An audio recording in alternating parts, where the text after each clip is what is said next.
Hello there and welcome to this jazz guitar video lesson.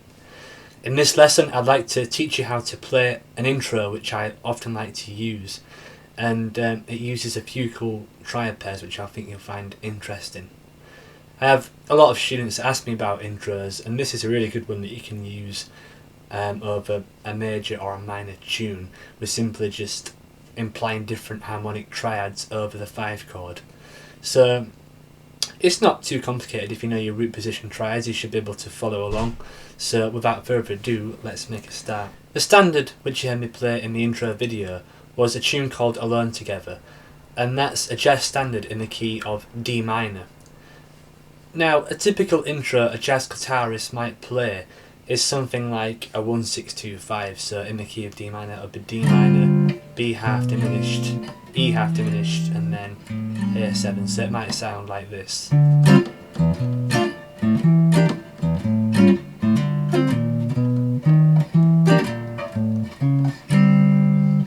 And there's nothing wrong with that intro.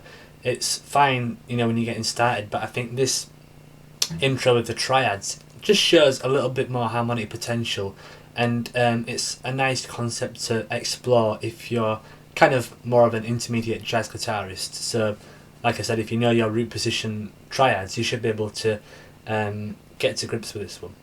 So what I'm really doing here, you can apply this over a minor tune or a major tune, but I'm just simply thinking of the 5 chord, which is A7 in the key of D major, and I'm actually throwing on some different harmonic colours really using root position triads.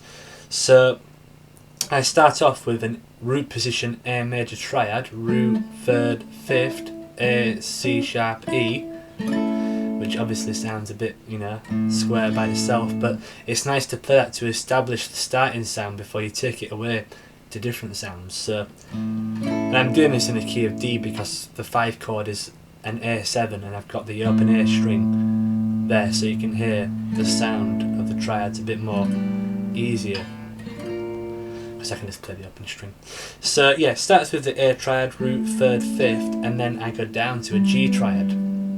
Now, using a G triad against an A is a very common harmonic choice, especially by players such as Barney Kessel, and it's a very useful chord to know in general, really. This would be called a sus9 chord. So if you look at that against an A bass note, we have an A bass note, we have a G, which in relation to the A chord is the 7th, we then have the B, which is the 9th in relation to the A chord, and we have the D, which is the sus4 in relation to an A chord. So it's a sus9 type of chord, which is a very nice voicing to use anyway.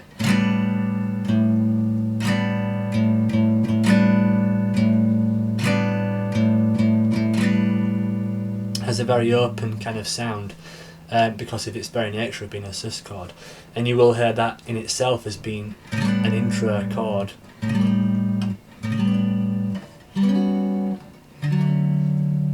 Or, you know, a chord that's used in a 2-5-1. So if you don't know that chord, it's not already in your chord repertoire, then you know that's one to really explore and get under your fingers. Okay, so we've got an A root position A triad and then a G triad, and you know this, to not to go on for too long about this, but we do have 2 triads that are moving around a tone, and that is a common harmonic triad pair. You often hear that both obviously in chords, because both these triads work well together, and obviously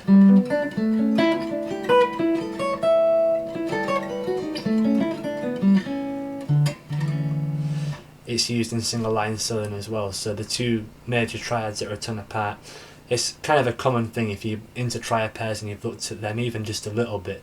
They are commonly placed together. So we have the A triad first, a G triad,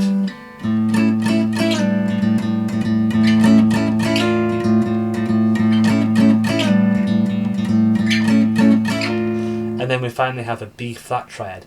And what I'll sometimes do is I will go between the A triad and the G triad, then I'll go between A and B flat, just to bring that sense like you're returning to something familiar with the A triad before taking it out to the B flat. The B flat triad. The B flat triad is a bit more out ambiguously. You know, in relation to the A, we have the flat 9, and then we have the the sus4 again, and we have the flat 13 or flat 6, which might sound a bit strange, but it kind of starts to produce that Phrygian dominant type of sound, you know,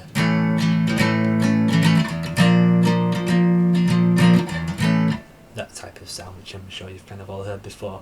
And it sounds good in an intro, you know, maybe if you're just playing them triads as an intro, you know, for a jazz standard, it might not be so effective, but with a bit more kind of rhythmic interpretation, you know, you could use that. I like to use that B flat triad. So yeah, let me just think. Yeah, so the entire thing goes A triad, and by the way, the rhythm which you play does not necessarily have to be in time to create an intro for a tune. But so you know, when you're using these triads, which are A, G, A, B flat, you can be a bit more lenient with the time and play it like this.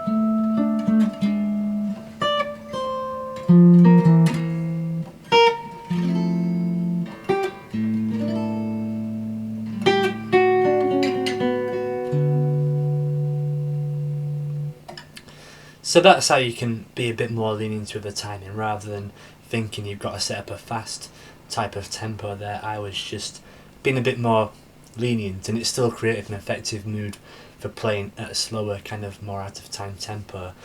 And like I said before, you can use these triads in major or minor key tunes, so they would work equally well if the first chord of the tune was a major chord, and they'd also work in different keys obviously as well. As I said before, I did demonstrate that the concept in A, because I've got the open kind of, you know, the A string, but they'll work in all 12 keys. So there it is. I hope you enjoy it. It's a small concept, you know, just 3 triads, but within that there's a lot of room to explore in both, you know, comping and chordal possibilities, as well as single lines obviously.